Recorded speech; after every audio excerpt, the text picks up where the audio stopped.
Picture a Roman battlefield. The ground shakes with marching legionaries, shields locked and javelins raised. But something's missing.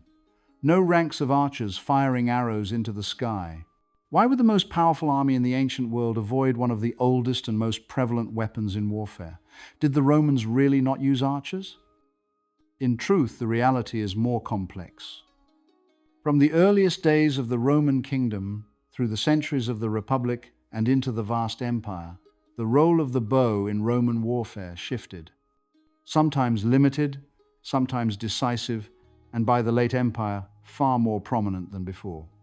In this video, we'll trace that development: who Rome's archers were, the weapons they used, how they were deployed, and why the bow gradually moved from the margins to a significant place in Roman military practice.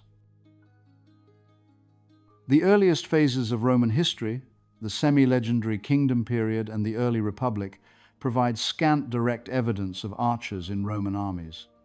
However, we know that the neighboring Etruscans, who heavily influenced early Roman culture, were skilled archers and used the bow in hunting and warfare. The Romans likely absorbed some Etruscan military practices, including archery, in their formative years. For example, the bow was associated with deities like Apollo and Diana, suggesting archery was not unknown in early Roman society. Despite this influence, archery did not become a prominent part of early Roman battle tactics. The warfare of the early and mid-Republic, roughly between the 5th and 3rd centuries BC, centered on heavy infantry and close combat. Rome's citizen soldiers were organized first as spearmen in the Greek hoplite style, likely inspired by the Greek colonies of southern Italy, and later in the famous legionary formation with the gladius sword and throwing javelin pilum. Light skirmishers, called velites, carried javelins and sometimes slings, but notably not bows. In this period, relatively few Italians were proficient with the bow, so Rome could not draw on substantial native archer levies. Instead, when range support was needed, the Romans relied on allied communities famous for skirmishing. The Balearic Islands provided slingers, and other Italians provided javelin men. Archers, if present, appear to have been rare and usually auxiliaries, allies, or people from conquered territory. Auxiliaries served the Romans for pay and the promise of citizenship when their work was completed. Cultural attitudes may have played a role in this early de-emphasis on archery. Like the Greeks, early Romans tended to glorify hand-to-hand combat. Launching missiles from afar was sometimes seen as less honorable than facing an enemy with sword or spear. The Roman military historian Vegetius, writing in the 4th century AD, remarked that legionaries throwing their pilum javelins before a charge, quote, seemed to supply the place of archers, softening the enemy at close range. This implies Romans felt their approach made dedicated bowmen less necessary. Vegetius also criticized the effectiveness of lightly armored foot archers.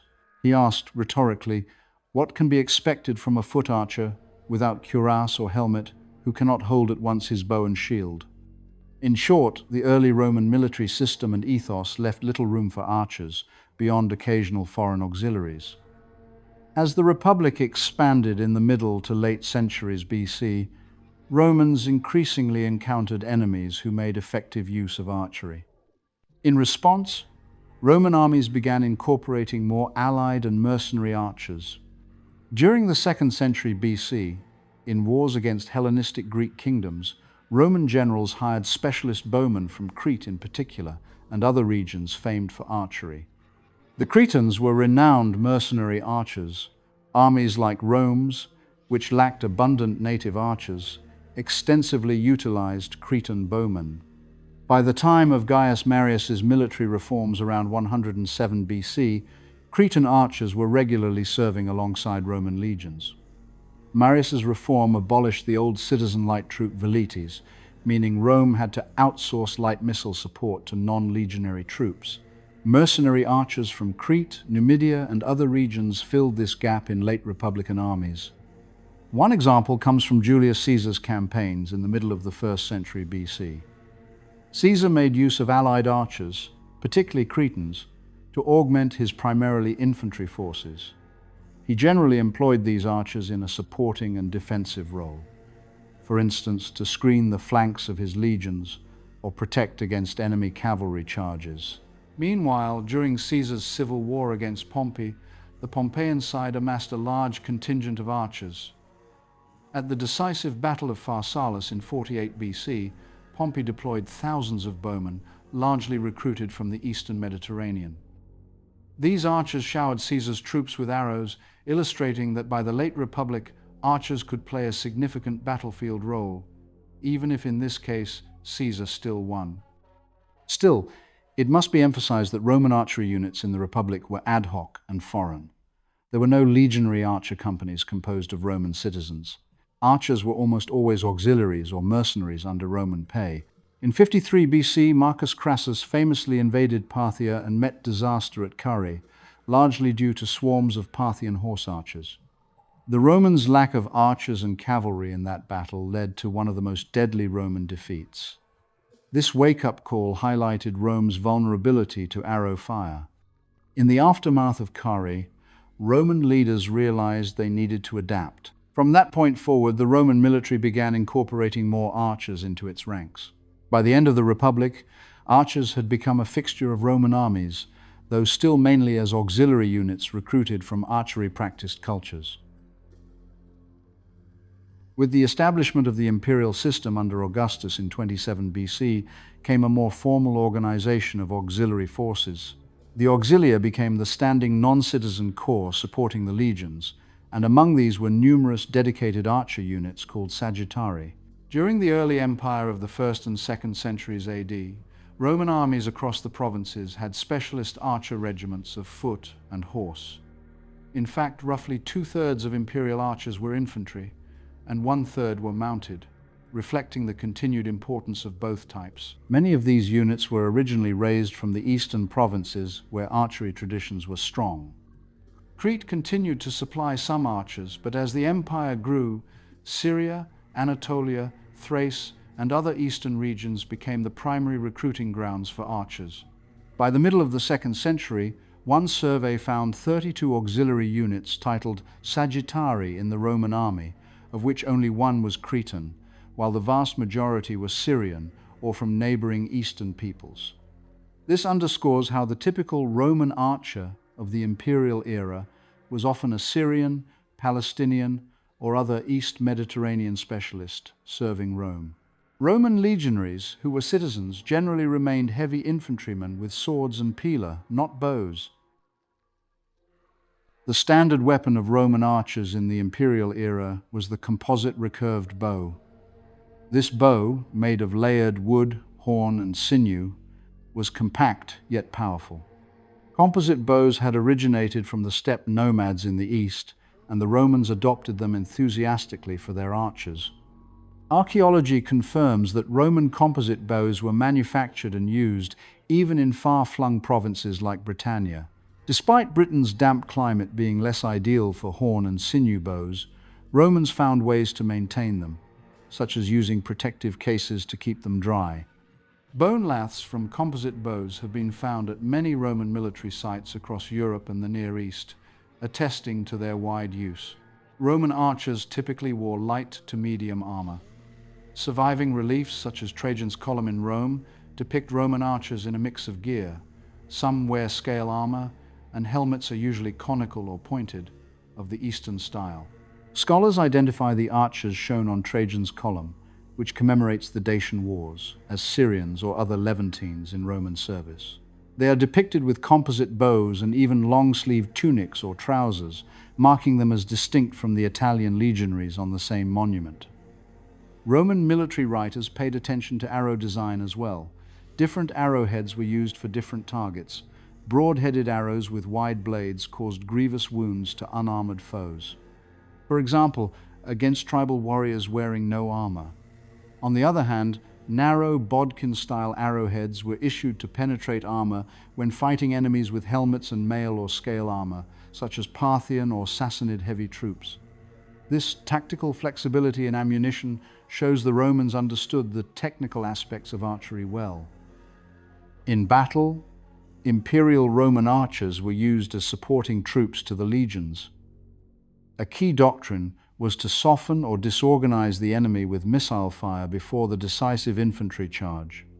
Commanders often positioned foot archers just behind or interspersed among the frontline infantry, where they could shoot over the heads of the legionaries. For example, one common tactic was to station archers a short distance behind the heavy infantry line. From there, they would launch arrows that rained down on the advancing enemy, breaking up their formations and morale. By the time the enemy closed in, they were ideally already thinned out and wavering from the arrow storm. Under Emperor Vespasian of the late 1st century, who had extensive experience in the Jewish revolt, archers were used proactively. In the siege of Jerusalem of 70 AD, archers secured city streets and pinned down defenders with covering fire while legionaries advanced. Accounts describe Roman archers holding the ends of streets and pouring arrows into masses of rebels, an unusually aggressive use of archers in close-quarters urban fighting. These examples show that by the early empire, Roman archers could be tactically decisive in certain scenarios. In siege warfare, archers were invaluable to both attackers and defenders. Roman siegecraft relied on artillery like ballistas for long-range bombardment, but archers provided more portable fire. When besieging a fort or city, Romans would bring up archers to suppress enemy ramparts. Their arrows could clear defenders off the walls or make them keep their heads down while Roman engineers moved siege towers and battering rams into place. Despite their presence and utility, Roman archers in the early empire still had a somewhat secondary status. They were mostly drawn from the auxiliaries and were less highly trained and less respected than the legionaries. By the late empire, roughly from the 3rd to the 6th centuries AD, the Roman military underwent significant changes, and archery gained a more central role. Several factors drove this evolution. First, Rome faced new enemies, particularly on the eastern and northern frontiers, who fought with powerful mounted archers. The Parthian and later Sasanian Persian empires fielded heavy cavalry and horse archers that could outshoot and outmaneuver slow Roman infantry. Even more dramatically, the invasions of the Huns and other steppe nomads in the 4th and 5th centuries brought forces that were overwhelmingly archery-focused. These mounted archers could strike fast and disappear, and their composite bows offered formidable range and power. In response, the Romans adapted their own tactics and organization. Emperors of the late 3rd and 4th century, such as Gallienus, Diocletian, and Constantine, created more mobile field armies with a higher proportion of cavalry, where horse archers were integrated into the Roman army in greater numbers. By the late 4th century, entire units of mounted archers are listed in the Roman order of battle, especially in the Eastern Empire. Many of these Roman horse archers were probably of Central Asian or Germanic origin. The empire began to recruit Huns, Alans, and Goths into its cavalry. But they fought under Roman organization, and by the 5th century, the bow and arrow had become a primary weapon for a significant portion of Roman troops. According to the Notitia Dignitatum, a document of the late Roman Empire that details the administrative organization of the Western and the Eastern Roman Empire, dozens of units with the title Sagittarii existed, and they were disproportionately deployed in the East and in North Africa. This distribution reflects the strategic reality. The Eastern Empire, facing Persia and various nomadic peoples, needed large numbers of archers to counter the enemy's style of warfare. Technologically, the late Roman composite bow became more advanced, influenced by designs from the Huns and Persians. The Romans adopted the Hunnic-style asymmetric composite bow, which had longer upper limbs, optimizing it for use on horseback. Improved saddle technology, the four-horn saddle, improved stability for Roman cavalry, which might have aided their ability to shoot while charging. By the 5th century, archery, especially mounted archery, had become a central part of Roman field armies, far more important than in earlier centuries. Procopius, a Byzantine historian of the 6th century, notes that cavalry with bows were the main arm of Roman field forces by his time. The shift from the old legionary model of heavy infantry with some support archers to a more cavalry and archery-focused army was essentially complete. After the Western Empire fell in 476 AD, the Eastern Roman Empire, also called Byzantine Empire, continued to utilize mass archery and horse archers for centuries, perfecting tactics that the old Republican Romans would have scarcely recognized. Given this history, why does the question, why didn't the Romans use archers, arise at all? It's clear Romans did use archers, but the extent and emphasis changed over time. The idea comes from the fact that, for much of Rome's earlier history, archers were only a marginal part of Roman armies. Republican Rome prized hand-to-hand combat, lacked a strong native archery tradition, and usually faced enemies who could be defeated without massed bowmen. As a result, archers often appeared only as foreign auxiliaries, making them seem less Roman than the legionary with sword and shield. But when conditions required, Rome absolutely did use archers, and even came to rely on them. From mercenary Cretans in Republican times to the numerous foot and horse archers of the late Empire, the bow and arrow gradually earned its place in the Roman arsenal. In a way, the story comes full circle. The early Romans might have looked down on archers, but the later Romans became archers. The true lesson isn't that the Romans failed to use archers, but rather that they used archers when and where it made sense. For much of their history, heavy infantry was enough to triumph. When that was no longer the case, the Romans effectively adapted to the changing military landscape. Roman armies that once marched without a single bowman eventually fielded some of antiquity's most formidable archer units. In the end, Rome's famed adaptability extended even to the weapon it once neglected, the humble bow and arrow. If you enjoyed this video, please consider subscribing to the channel and turning on notifications so you won't miss our upcoming documentaries on military tactics, weaponry, and daily life in ancient times.